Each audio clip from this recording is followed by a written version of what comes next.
I hope you're having a great day. I hope you had a great weekend. Well, today I want to talk about something that a lot of people go through it, be it young teenagers, be it men, women, middle-aged, it really doesn't matter. It's something called being hangry. Now, this is not my word, it's existed for the longest time. Hangry is a combination of being angry and hungry all through the day at certain intervals in the day where you find yourself hungry and you're snappy and you're irritable and you're frustrated and all of these things happen. Well, many times it could be because we have stress in our life, but if you're constantly hangry, I want you to see it as a symptom that your body's telling you that something's not right inside. You see, a symptom is something that your body keeps telling you all the time, and if we listen to the symptoms that our body gives us, a lot of things get better. For example, you constantly keep getting a headache. Yep, you could go on popping paracetamols and Crocins, but you're ignoring the symptom and the root cause of why do I keep getting a headache? So being hangry is not just something that happens with women, it happens with men at the same time. Now let's understand, we eat meals that contain carbohydrates, proteins, and fats. Carbohydrates get broken down into glucose, proteins get broken down into amino acids, and fats into fatty acids. They get into our bloodstream and it's carried to different organs and cells in the human body. We need the glucose from carbohydrates to reach our brain. So a lot of women and men, when they go completely off carbs or low carbohydrates the wrong way, when they go low carb without increasing their protein and fats, they start getting very irritable, snappy, and of course they lose a little weight and put all that weight back on, and then they cripple their metabolism. So let's understand what happens.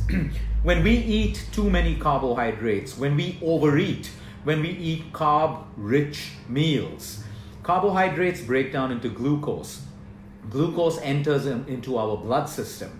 Our pancreas produce insulin to basically bring down our blood sugar levels. Now, most of our blood sugar levels come below normal. Okay, so now what happens is our brain needs more carbohydrates to bring our sugar levels back up. So we create this vicious cycle in our system by overeating carbohydrates. So all of a sudden we have high blood sugar levels, the pancreas produce insulin, now we have low blood sugar levels. Because we have low blood sugar levels, the brain creates a craving for more carbohydrates and sugar to raise the sugar levels again. So we get into this vicious cycle of high blood sugar, low blood sugar, high blood sugar, low blood sugar, and we get hangry. What happens is there are 4 things happening in our body when our blood sugar levels go right down. Number 1, our pituitary glands produce something called growth hormones because our blood sugar levels have gone right down and the human body and the brain doesn't understand what's happening. The second thing is our pancreas will produce something called glucagon because our blood sugar levels are really low. Now here's what happens. Your adrenal glands also produce adrenaline and cortisol. These are stress hormones because your body doesn't understand why your blood sugar levels are going right down. So in survival mode, the adrenal glands produce cortisol and adrenaline, which are stress hormones. When our blood is filled with these 2 hormones, we move into the sympathetic nervous system, which is fight and flight, which means we're suddenly alert. Everything changes, our behavior changes, we're on the move, we're on the edge, because the human body is anticipating something is about to happen. So that behavior sometimes moves into a feeling of more requirement of food. We're sitting on the edge, we're anxious, and again, that is what hangry is. So just because we overeat food and we overeat carbs, we begin this vicious cycle in the human body of producing hormones which are not even necessary. This is one of the main reasons why we get hangry. The second reason is lack of sleep. If we have a lack of sleep, there are 2 hormones that get disrupted in the human body. We have a hormone called leptin and a hormone called ghrelin. Ghrelin is a hunger hormone. When we have less sleep, we have more ghrelin in the body, which means we feel more hungry all the time. Leptin is a satiety hormone. So when we're hungry, leptin is suppressed, which means we go on eating and eating. And then we get more irritable because we're eating too much and we can't stop that craving. So we get hangry again because we have sleep deprivation at night.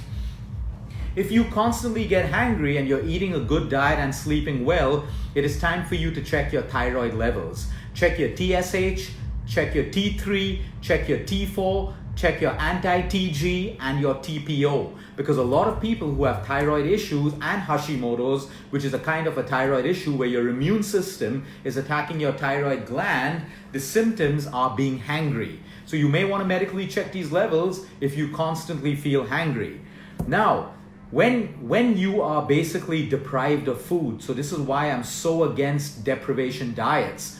Fasting and deprivation fad diets are completely different. In fasting, we psychologically deprive ourselves of food and force ourselves to be restricted with calories because we're trying to lose weight on a model which is called calorie deficient. Fasting is completely different. We respect an elimination and a building phase. So you can't even compare the two. Now, when you force yourself not to eat food, or when you deprive yourself or starve yourself for food, for example, you go for a party last night and you overate, and today you think, I'll starve myself for food. That's really bad. You're going to end up getting hangry because you're upsetting your entire hormonal balance. Now, the brain produces something called neuropeptide Y. Now, neuropeptide Y is a chemical that basically tells your body to increase the food intake and to increase your appetite, because your conscious mind wants to starve yourself to correct some bad behavior or overeating that you did last night. But your body doesn't care about that. Your body needs energy, vitamins, and minerals. So the brain generates a chemical called neuropeptide Y, which tries to instigate and improve your appetite and your food intake. So here you are forcing yourself not to eat, but your brain is producing a chemical that is basically increasing your appetite. And that's why you're hungry, and that's why you're angry. And that's exactly what hangry is. A combination of hunger and a combination of anger. And you'll get irritable, you'll snap at people around you, small things will irritate you, you won't be able to sleep at night because you're hangry. This is not a good symptom, because in hangry, you are in your sympathetic nervous system, you are not in parasympathetic, which is rest and digest. So your immunity falls, your body's ability to repair itself reduces, inflammation increases in the human body, all of this only because we didn't give our body what it required in terms of nutrition. That's why we encourage people not to go on these crazy deprivation diets where you have to starve yourself and deprive yourself of macronutrients, because you need macronutrients for every single function in the human body.